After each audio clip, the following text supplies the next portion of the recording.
Good evening, everybody. Or good afternoon, I would say, but it is April Fool's. So, but yeah, anyways, today's show is not going to be too much of a joke, for the most part. I mean, we got a lot going on in the world of Philadelphia sports after this week. Obviously, I mean, the Sixers the other night, matching history. But not making history. They they beat the Pistons, and their losing streak ended at 26 games. And Coach Brett Brown, said a month or so ago, maybe we'll steal a game before the season's over. As sad as that sounds, with the state of how the NBA can be, I guess they did steal a game. I mean. There you go, losing streak over, and I guess Andrew Wiggins has declared that he will, after one season in college, he will declare for the NBA draft. So who knows? Maybe he'll land his way on the Sixers. And of course, baseball started up. It's April. You could feel the spring air now. Really feels like it's here. Beautiful morning this morning when I woke up, although it looks like we got some more rain on the way. Phillies with a pretty shocking, 14-10 win over the Texas Rangers. I mean that sounds like the score of a Seattle Seahawks and San Francisco 49ers football game. But that would, we'll look over that a little bit, I think, later on in the show, perhaps, if we have time. I mean, it's one game out of 162, but, nevertheless, I mean, I guess, what's been looking like a pretty bleak season for the Philadelphia Phillies. I mean, I guess it starts off on a bit of a high note with a big win over the Texas Rangers. And, of course, you got the Flyers, as usual on this show, you got the Flyers pushing for the playoffs. It's really coming down the wire here. And, they put up a good fight the other night against the Boston Bruins, perhaps, the best team in the Eastern Conference and the best team in maybe all of the NHL. Of course, they continue to have some top-tier teams remaining on their schedule as we get down the wire here in the NHL playoff race and see what the Flyers can do. But obviously, of all the seasons that, of the season that is not going on necessarily, being the Philadelphia Eagles season, the off season, and particularly Deshaun Jackson's release late last week, it kind of trumps all of, whatever else is going on in the Philadelphia sports world. And obviously, that topic kind of dominated the show last week. For obvious reasons, all the rumors that were floating around, and the way the Eagles were not addressing all these Deshaun Jackson trade rumors, and does he fit in with the locker room environment? Is he off the field? Does he have too many issues on the field? Is he not as big of a leader as perhaps Chip Kelly wants him to be, or the organization wants him to be? Is he getting paid too much? Is he eating up too much cap space that perhaps the Philadelphia Eagles wanted to clear up? We talked about all that, and it all factors into this. I think in some way or another. Obviously, the big kicker that really came out as Deshaun Jackson got released this past Friday was his affiliation with, or potential affiliation, however you want to word it, with gangs. A gang, however you want to word it. Flashing, apparently, he was somehow connected with flashing gang signs with a gang that was associated with two murders. I think one in 2011, one in 2012, I believe. And apparently somehow, Deshaun Jackson had may have had some kind of connection to it. And then the whole thing with flashing gang signs on the field in the middle of a game. Like there was one to D'Angelo Hall on the Washington Redskins, and which ironically is is where Deshaun Jackson is heading by the looks of it now. I mean, it's been a whirlwind of things, of rumors with Deshaun Jackson, of past things that he's done, all this and that with money, his production on the field, and we'll talk about it. And I want to hear your thoughts either at 610-683-4859 or on the Facebook page, the post on the Facebook page, facebook.com/Tyler Werner Show. And I'd love to hear your thoughts on this. I mean, this is definitely pan fans one way or the other. And I guess maybe you have some who are in between and this and that. There are some people that, think of the Riley Cooper incident and what happened over the summer. And, ultimately, Riley Cooper, despite not being, as big of a threat as Deshaun Jackson on paper heading into the season, I guess it was the lone issue that Riley Cooper had, and the Eagles decided to bring him back to the field after having a bit of like a counseling period or something that really only turned out to be a day or two. But Deshaun Jackson, I think it's just a culmination of things that Chip Kelly didn't like, that I guess they really had to think about and consider when it came to trading Deshaun Jackson, or initially wanting to trade Deshaun Jackson, but then ultimately releasing him this past Friday. And again, I want to hear your thoughts on this. Now, I've been outspoken about how it'd be nice if the Eagles could address these rumors and everything. And I guess the way I look at it is they wanted to keep they wanted to keep things quiet. They wanted to see I guess what kind of value they could get for Deshaun Jackson. They didn't want to say too much, and they were being a little strategic about it.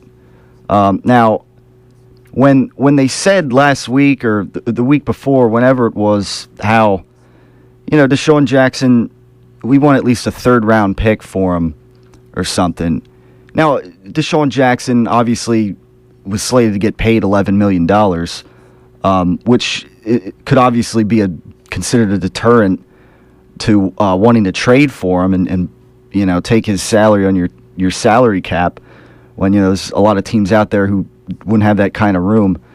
But the fact that they came out and only said that they wanted only a third round draft pick at least, had to have a lot of teams scratching their heads. Last week the teams that were floating around, were the 49ers, the Carolina Panthers. I think the Oakland Raiders were another team that was floating around. Deshaun Jackson grew up apparently an Oakland Raiders fan, and so I mean, I guess that whole thing with they only want a third round pick for him seemed a little suspicious, and perhaps other teams were waiting to see if anything else came out of this whole thing, because again, the Eagles did not say much, and of course I was a little critical of it, but I can understand now, I guess in hindsight, what they were trying to do. They were trying to I guess the organization was trying to cover their own tracks and their own reputation, I guess, and I guess they were just waiting for the right time ultimately to release him. And Friday morning last week, I guess, was that time. And again, I mean, they were trying to trade for him, I guess, but perhaps they could have gone about that a little better. But nevertheless, I guess that it was a matter of timing, and the Eagles had thought this out. when these reports came out about gang signs and this and that, and I guess I figured that was the most opportune time to let go of him, and basically cover the Philadelphia Eagles, try not make the organization look that bad, whereas opposed to like if they held on to him longer, and then it definitely looks like a darker situation for the Philadelphia Eagles, I guess you could say. And now, again, I mean, it appears that he's headed to the Washington Redskins now. Ironically, Andy Reid was actually considering bringing him to the Kansas City Chiefs. Time's yours. Yeah, that's right. I mean, but looks like Deshaun Jackson is heading to the Washington Redskins. Of course, the Eagles will have them twice on their schedule, and it'll be interesting to see, how those games go. Obviously, especially with this, Eagles secondary not quite being perhaps where the fans would want them to be, but nevertheless, there's some interesting topics going on with this whole Deshaun Jackson thing. Obviously, how does it affect the Eagles team next season? Because obviously, losing Deshaun Jackson certainly, on Friday made them a worse team essentially. But I feel as though I get the sense that some people are overreacting to this, and people are, some fans are thinking, they're going to be sorry when, Deshaun Jackson burns them, on the Washington Redskins or whatever. I'm not necessarily as concerned about that, because this past weekend, they were showing on like ESPN, for instance, they were showing stats, career stats with Deshaun Jackson. And I want to go over them a little bit here, year by year, and maybe offer a theory here, which actually, which kind of sticks up for Chip Kelly a little bit. Now, 2008, Deshaun Jackson's rookie season, 62 receptions, 912 yards, 2 touchdowns. 2009, 63 receptions, over close to 1,200 yards, 9 touchdowns. 2010, 47 receptions, only 47 receptions, 1,056 yards, but this made for an average of 22.5, which is several yards better than any year that Deshaun Jackson had in his career as far as yards per reception goes. His next closest was, the year before that at 18.5. Of course, 2010 was, the 10-6 season where, Michael Vick kind of was redeeming himself and playing lights out. And Jackson had 6 touchdowns that year. And then this is where you kind of see a bit of a decline, and this is where the Andy Reid era, I guess you could say, was coming to, was the wheels were starting to come off and beginning to, I guess ultimately be the demise of the Andy Reid era. Time's yours. 2011, he has 58 receptions, 961 yards, 4 touchdowns. 2012, 45 receptions, only 700 yards, only 2 touchdowns. And then Andy Reid era basically over. Now Chip Kelly brings him back, and I guess I should say that some of these seasons too, where Deshaun Jackson had noticeably lower production. I mean, he's had concussion issues and he's had injuries here and there. But nevertheless, 2013, the Eagles, Chip Kelly year 1. A lot of people saying now, this offense is going to be perfect for Deshaun Jackson. Career year, 82 receptions, 1,332 yards, 9 touchdowns, ties his career best with 2009. His average was 16.2, which by other by the standards of other years in his career, is actually kind of subpar if you stack it up against 2010 and 2009. But nevertheless, Deshaun Jackson's most productive year. Now, we know how fast Deshaun Jackson is, and I mean, Anthony last week on the show and I, we were talking about it. I mean, he's not the greatest route runner. You kind of have to play Deshaun Jackson to his strengths, I guess you could say. He's, he can be a playmaker, a fast guy, but, kind of to Anthony's credit last week, he's not Calvin Johnson. And I think this shows at times when, Deshaun Jackson sometimes has games where he has minimal production. And, I mean, some of that may be because people, opposing defenses game plan for him. And, maybe that opens up, other guys on the Eagles offense.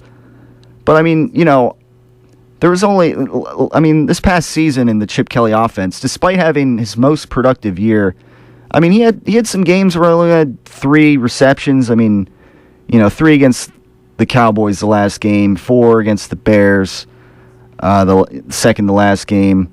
He had a huge game against the Vikings, but, 4 receptions against the Lions, 3 against the Cardinals, 4 against the Redskins, 4 against the Packers. All these games for under 100 yards. A couple of these games are 80 yards. First game against the Cowboys, 3 receptions for 21 yards. Against the Chiefs, against the Broncos, 2 receptions for 34 yards. So, I mean, Deshaun Jackson, let's be fair here. He's not Calvin Johnson, where he can basically go out and have a big week every single week. I mean, if he wants to, but nevertheless, we'll continue to talk about it right here on the show, as obviously we're running into the first break. So we'll pick up right here where we left off on Kutztown Radio. It is the Tyler Werner Show, and we'll be right back after this.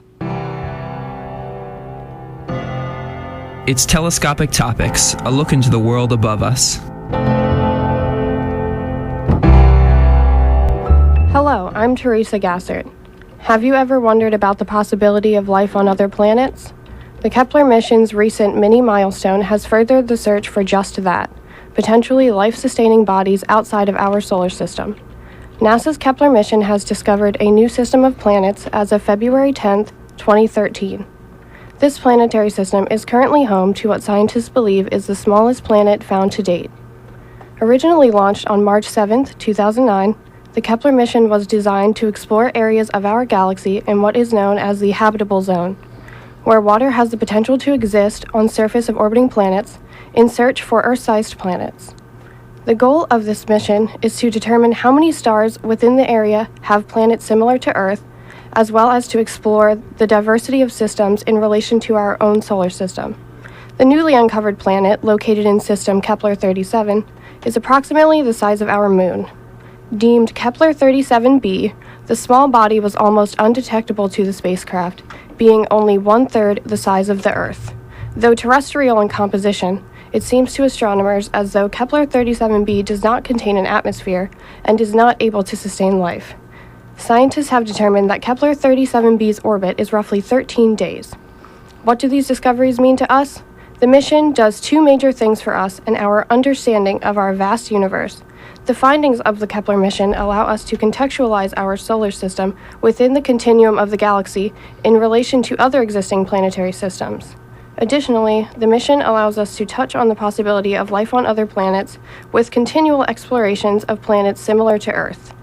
Detailed information about the Kepler mission and its findings can be found at kepler.nasa.gov. I'm Teresa Gassert. Telescopic Topics, a look into the world above us. Stay tuned to KUR for more telescopic topics, and for more information, or to hear this segment again, click on the Telescopic Topics icon on the KUR website at www.kutztown.edu/KUR. Telescopic Topics is a production of the KU Physical Sciences Department and is recorded by KU astronomy students in the studios of KUR. Thank you for listening, and we'll see you next time.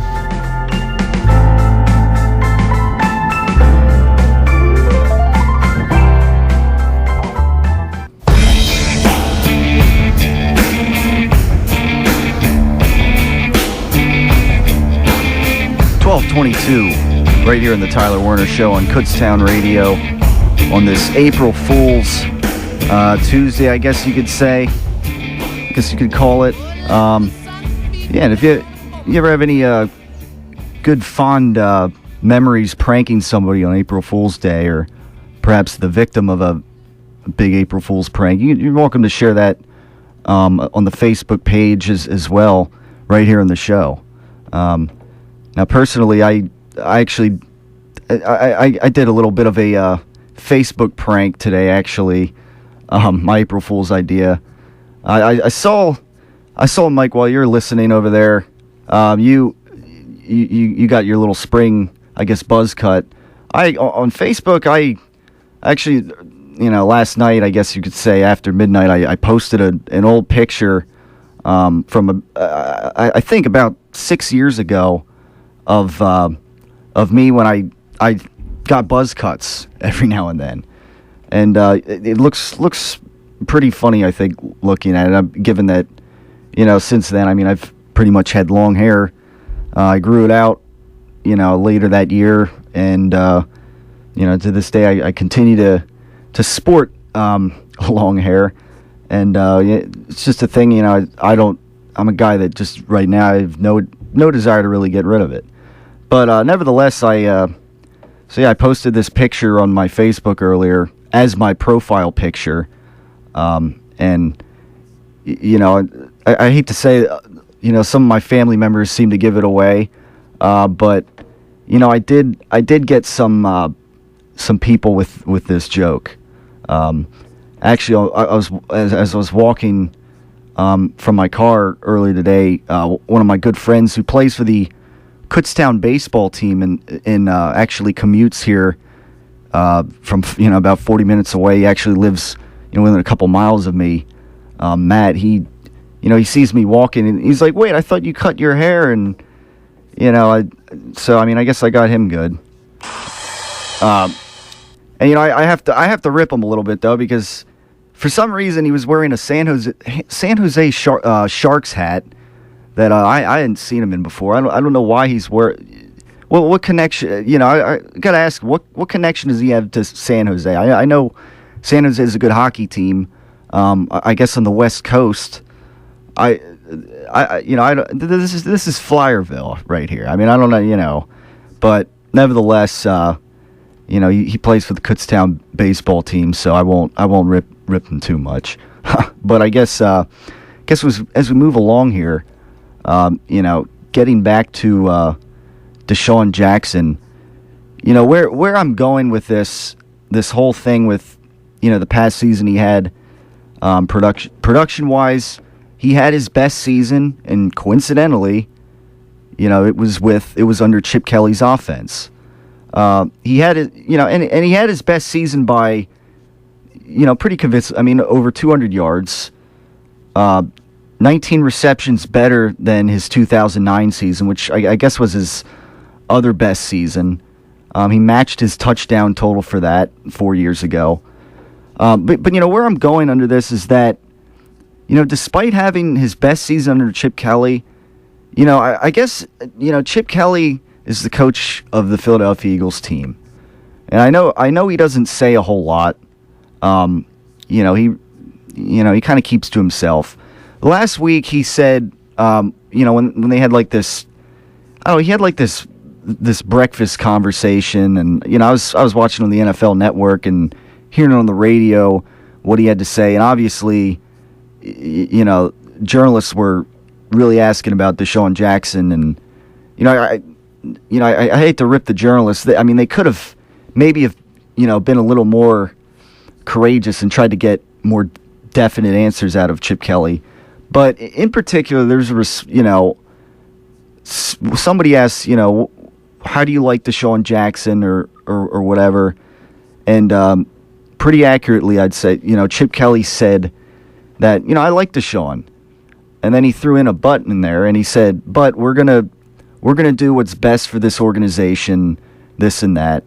And overall, that tells me that, there was the Eagles were planning to get rid of him, and obviously, Deshaun being the most productive receiver on the team, gets a bit of a lukewarm reception, I guess, from Coach Chip Kelly.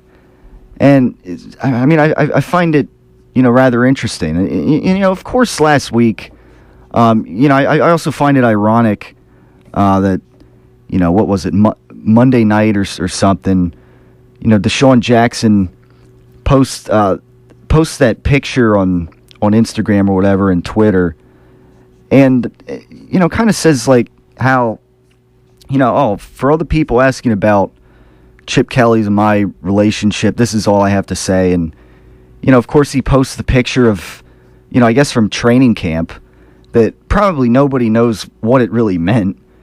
But it shows a picture of, Deshaun Jackson and I guess them doing some kind of drill. And, as I mentioned last week, Chip Kelly running around with, I guess this, what looked like a big yellow padded whack-a-mole stick or something.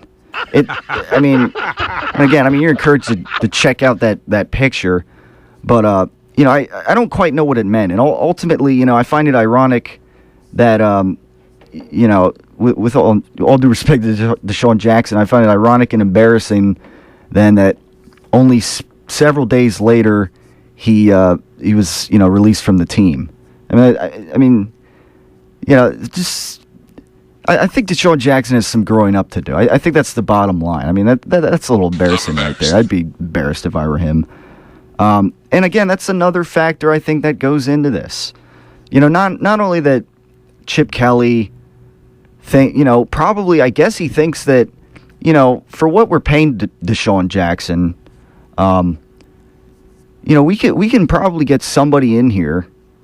We can evaluate, these receivers in the draft, and, since it's going to be a deep wide receiver draft coming up next month, and we can probably bring somebody in here to fill Deshaun Jackson's spot and play alongside Jeremy Maclin, who, by the way, did not play this past season, which also might have helped Deshaun Jackson in a way be more productive.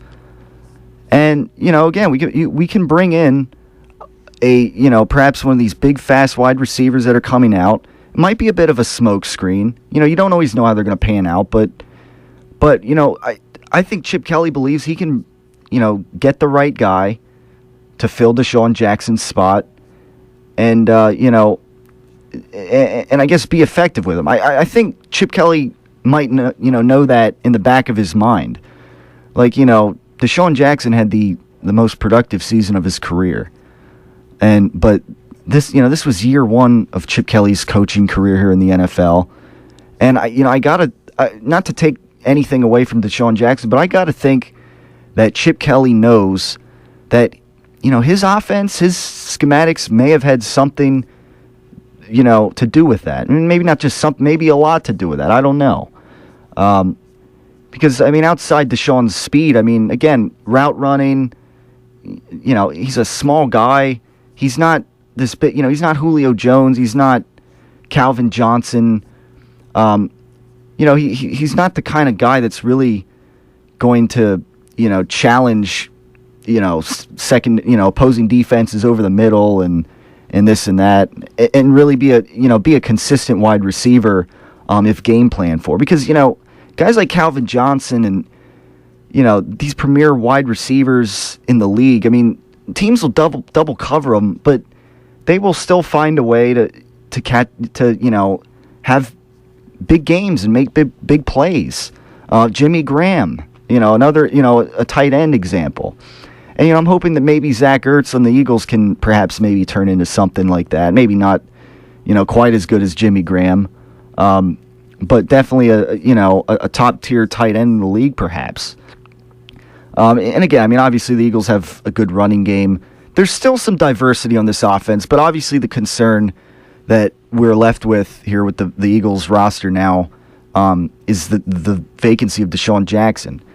Because, Riley Cooper, we don't totally know what he is necessarily yet. And Jeremy Maclin, coming back from his, see how he comes back from his injury, kind of why he's, tied to a 1-year deal right now. He's got to kind of prove himself again. not a game-breaking type receiver, but, perhaps he can return to his, consistency, I guess you could say. It's a bit of a smokescreen at the wide receiver position for the Philadelphia Eagles right now.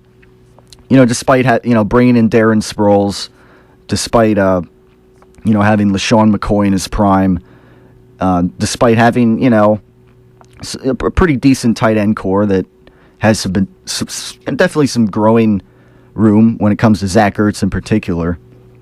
And then, of course, let's not forget you got Nick Foles, who is still playing under a rookie contract. It's a contract year for him. He's got to prove himself. Obviously, obviously he had a great season last year, but he's kind of got to see what he does this year. As he's got to have a good year again to really get the franchise money, I guess you could say. And not that I don't think Nick Foles is really that concerned over money in the first place, but I think just being the franchise quarterback, I think, is kind of what I'm getting at here. To be the man, he's got to have another big year, and again, I mean, he wasn't the starter entering last season, so definitely there's some growing room for him that will perhaps take place in this offseason. We'll see how it goes.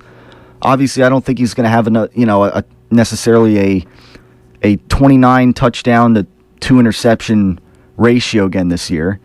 But I mean, like I've said before, he could, if he has a 40 touchdown and 10 interception kind of ratio, that's still pretty darn good and productive. Even 40 touchdowns to 15, 35 touchdowns to 15, that can still be productive, obviously. But I guess we'll see what the Eagles get in the draft. Now, a lot of people are definitely thinking now that they're going to draft one of these wide receivers with the first pick to kind of replace Deshaun Jackson. And obviously, as we get closer to the draft, we'll look more in depth at some of these potential candidates when it comes to the wide receivers that are going to be in this year's draft.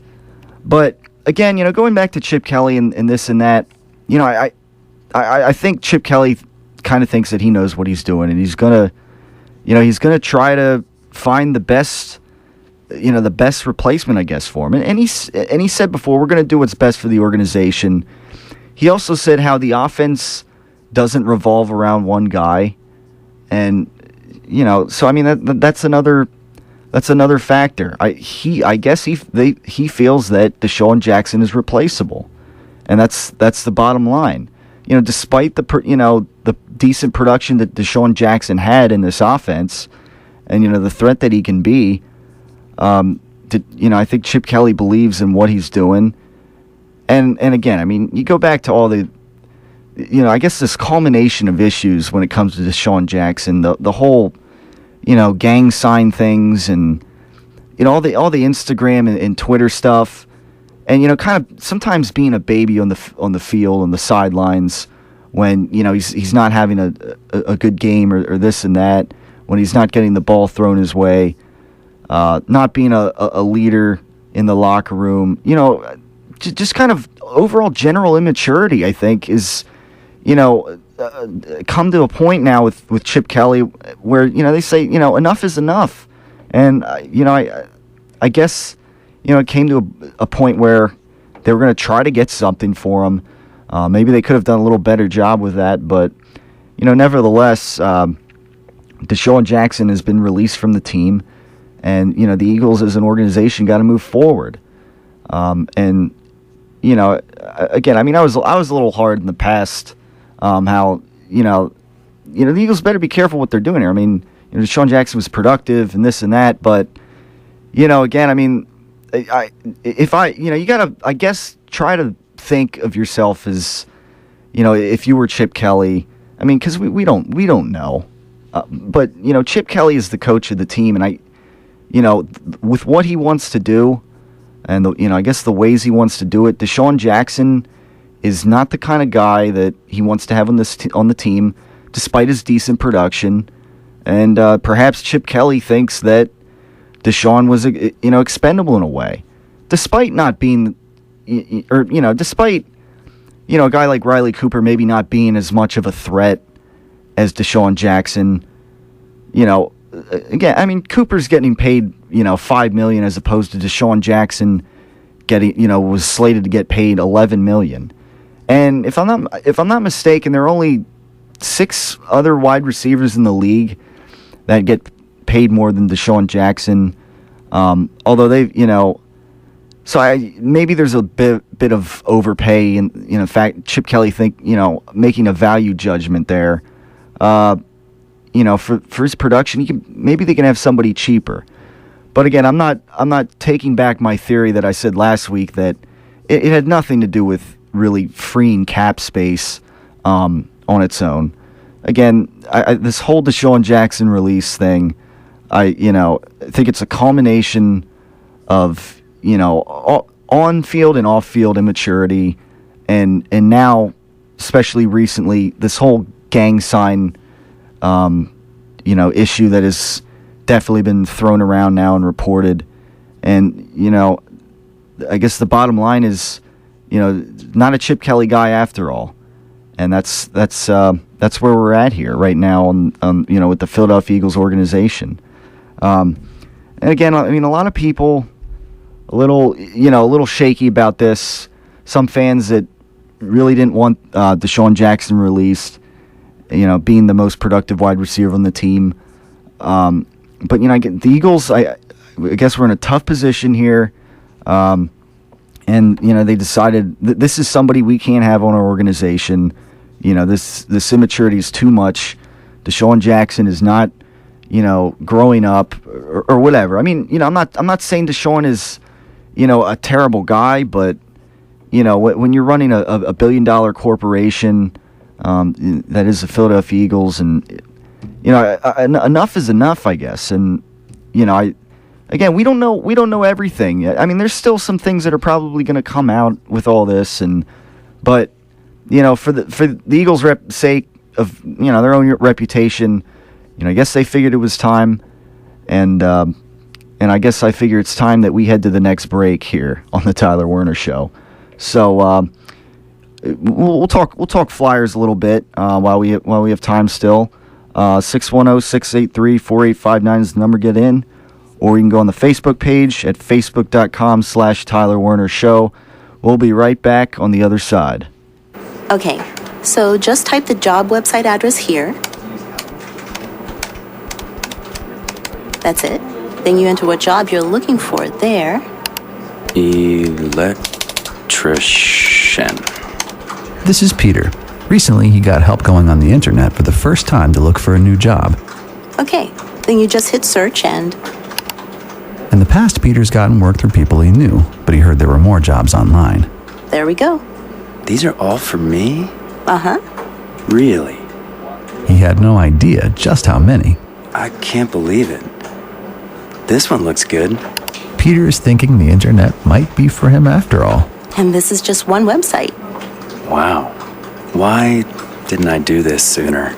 See what the internet can help you do at everyoneon.org or call 1-855-387-9166 to find a free training class near you. Brought to you by Connect to Compete and the Ad Council. Attention May graduates, KUSSI is sponsoring the Spring 2014 Graduation Festival on April 7th and 8th from 11 a.m. to 7 p.m. in the multipurpose room of the Student Union Building. The Graduation Festival is a one-stop shop for all your May graduation needs. You will be able to verify the status of your graduation application, purchase your cap and gown, receive graduation tickets, order your class ring and announcements, and much more. The festivities will include giveaways and a chance to win one of our great graduation gift packages. All May graduates must attend the Spring 2014 Graduation Festival. If you are unable to attend this event or would like more information, please contact Matt Lothar, the Student Services Coordinator for KUSSI at 484-646-4338 prior to the event. Congratulations, it's time.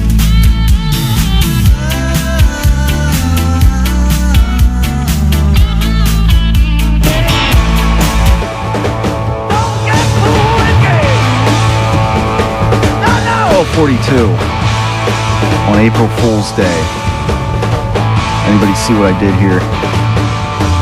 I guess if you had to have a theme song, I guess for I guess April Fool's Day, I guess perhaps you could go the route of the Who, and we won't get fooled again.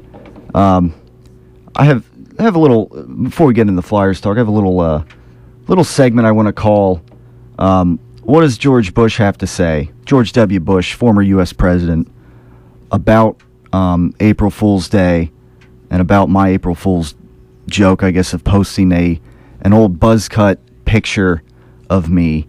So let's play what would George Bush have to say. There's an old saying in Tennessee, I know it's in Texas, probably in Tennessee, that says, "Fool me once, shame on you." Fool me, we can't get fooled again. Yeah, so there you go. I have to think that perhaps that's what George Bush once said there would maybe apply to April Fool's Day there, and even if you think about it, the song I just came back on from the Who classic song right there. So, and of course, theme song of CSI Miami, I believe it is. But anyhow, let's get back to the business before we get off the rails here. We got some again continued discussion with the Philadelphia Flyers.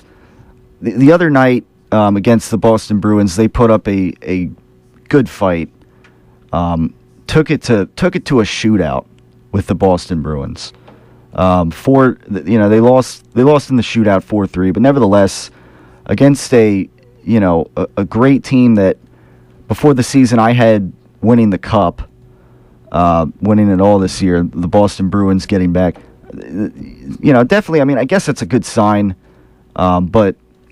They get the all-important point out of that, given that they took it to a shootout. And certainly, if you can't beat the Boston Bruins, it helps if you can at least take it to a shootout and get an overtime loss out of it, and ultimately get a point. Now, Friday night they beat the Maple Leafs, who are a reeling team. That helps. But last Wednesday, a big game against the New York Rangers. They kind of came out flat in that and lost 3-1. And the Rangers are obviously a rivalry team that is, keeping pace with the Flyers. And I'll get up the standings in a minute here, so we can, as it continues to come down the wire, see where they stack up against against the Rangers. Now tonight, at St. Louis, they got the Blues, the St. Louis Blues. And of course, this is the premier team of the Western Conference that has kind of been, as far as best team in the NHL goes, it's kind of been there with the Boston Bruins. Of course, the Flyers beat them not this past Saturday, but the Saturday before, 4-1. In their home, obviously at the Wells Fargo Center. But now they're going to travel to St. Louis and have another tough test tonight at St. Louis. I almost said Wells Fargo Center. Revenge factor. I don't know. Hockey can be a game of matchups, certainly. And I don't know. Maybe the Flyers in that first game, they matched up well against the Blues. Kind of like the Flyers seem to match up pretty well against the Penguins, who are actually coming up once more next week. But nevertheless, the Flyers have a tough test tonight against the Blues, and it'll be interesting to see how they do against them. And then this coming Thursday, they have the Blue Jackets at home. The Blue Jackets are a team that has given the Flyers some trouble this year. With the new division realignments, they're a team that has made their way to the Eastern Conference essentially, and in the Flyers division. And they gave the Flyers a little trouble earlier on the season, and I guess Thursday night at the Wells Fargo Center, we'll see how they can handle the Blue Jackets, as the Blue Jackets are another team in this mix of Eastern Conference teams and division rivals that are, vying for a playoff spot. And then would you know it, this coming Saturday, the Flyers play the Boston Bruins again at Boston. So you got another tough game there. And then the next night, Sunday, the Flyers get a bit of a break, and they play the worst team in the NHL, the Buffalo Sabres, who despite playing the Boston Bruins the afternoon before, hopefully the Flyers, regardless of what happens with these other games, will be able to come out and beat the Buffalo Sabres at the Wells Fargo Center. And as far as this week in Flyers hockey is concerned, that's where we're at. We got four big games coming up, and it'll be interesting to see how they come out against some of these premier teams. Boston again, St. Louis, and the Columbus Blue Jackets, who as I get the standings up now, they're 4 points behind the Flyers. They played the same amount of games as the Flyers. The Rangers, again, Flyers lost to the Rangers last week in regulation, and the Flyers are behind 2 points, which is essentially the equivalent of one win. But the helpful thing for the Flyers is that the Rangers have already played 2 more games than the Flyers, so the Flyers still have more opportunities to pass the Rangers and perhaps take second place in the division in this Metropolitan Division that is obviously going to the Pittsburgh Penguins this season, pretty unsurprisingly. But I mean, again, the Columbus Blue Jackets, are 4 points behind the Flyers. Depending how that game goes against the Flyers, that could shift something. But overall, I think the Flyers are in a pretty good position to make the playoffs. And you got the Washington Capitals, who are a little further down, the Devils and Hurricanes. All these other teams in the division. I think that the Flyers, despite having a tough schedule down the road, I think the Flyers should be able to pull it out and land a playoff spot. The Atlantic Division, the other division, there's I guess you got to take some of those teams into consideration when it comes to taking these playoff spots, because again, I mean, 5 teams could come from one division and 3 from the other. With this new division realignment, I mean, that's how it works. It's not going to be 4 and 4. So, you still kind of got to worry about what other teams in the other division of the conference does. And right now, I mean, the Canadiens and the Lightning are 2 teams that, even if the Flyers finish second in the Metropolitan Division, it looks like the Flyers would probably end up playing one of those teams, the Canadiens and the Lightning from the Atlantic Division. Or if I might be mistaken. It's still sketchy with how this works, and I'm not the only one that's a little confused. But the Flyers, if they're second in their own division, they might play the third place team in their own division. Not totally sure how that works yet. I mean, it kind of, when you have all these rumors going around about how it works necessarily, it can be a bit confusing. But nevertheless, I mean, the bottom line is, this is a Flyers team that, fired Peter Laviolette. They're coming off a shortened season last year where, expectations, I guess, weren't, that high when you take into account they missed the playoffs last year, and that, they promote Craig Berube to the new head coach. And the Flyers have done pretty well, I think, given the circumstances. And when they lose to teams like Boston and the Rangers, it kind of brought them back down to earth a little bit, I think, from the winning streak that they were riding over some great teams. And I mean, again, you can tell me what you want to see the Flyers do, but I wouldn't be disappointed if they don't, go very far in the playoffs. I mean, again, I think the Eastern Conference goes through Boston, and even Pittsburgh. I don't even know if Pittsburgh would be able to get through Boston, or will be able to get through Boston, I guess I should say. And lo and behold, last year in the playoffs, the Bruins shut the Pittsburgh Penguins out 4-0 in their Eastern Conference Finals series. So, I think that's the bottom line when it comes to the Flyers. Now, the Phillies, I mentioned earlier, I have the box score up here when it comes to that game against the Texas Rangers. Having a rather interesting game, I guess you could say. 14 runs on 17 hits, and the Texas Rangers had 10 runs on 14 hits. As far as Phillies players goes, I mean, you got Ben Revere had 3 hits, and Chase Utley 3 hits.